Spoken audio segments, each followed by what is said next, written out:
கடைசி விக்கெட் எப்படின்னா wicket எடுத்துறா, run மட்டும் அடிக்க விட்டுறாத. அதெல்லாம் எனக்கு தெரியும், நீ உன் வேலையை பாரு. ஏய் ஒழுங்கா ஃபீல்டிங் பாரு. யாக்கர் குத்துறா. யாக்கர் பிச்சு குத்தாம போடணும் அதானே.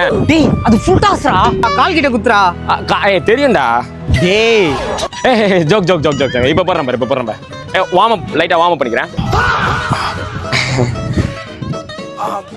ப்ரோ பால் போடவே மாட்டேன். டைம் ஆகும் ப்ரோ, வீட்டுக்கு போய் மேட்ச். Sorry bro. டேய் பாலை போட்டு தொலைடா. இல்லடா கை வலிக்குச்சுடா வெயிட் பண்ணு.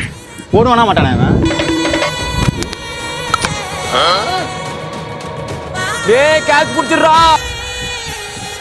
வாங்க கிளம்புவோம். ப்ரோ வாங்க கிளம்பலாம். அப்படியே இந்த மேட்ச் ஜெயிச்சிங்க, அடுத்த மேட்ச் நான் பாத்துக்கிறேன். சரி வாங்க ஒரு 1/2 மேட்ச் போட்டு போயிடலாம். ஆல்ரெடி டைம் ஆச்சு, மேட்ச் பார்க்க போகணும். ஒத்துருவீங்க பயப்படுறீங்க போலயே. இல்ல வீட்டுக்கு போய் நம்ம எல்லாம் சேர்ந்து மேட்ச் பார்க்கலாமான்னு கேட்டேன். டேய் கணேஷ் பாலை விட்டேன்டா. ஏய் நீ விட்டுருவான்னு எங்களுக்கு தெரியும்டா, அதான் நாங்க வீட்டுக்கு போய் எல்லாம் சேர்ந்து மேட்ச் பார்க்கலாம்னு போறோம்.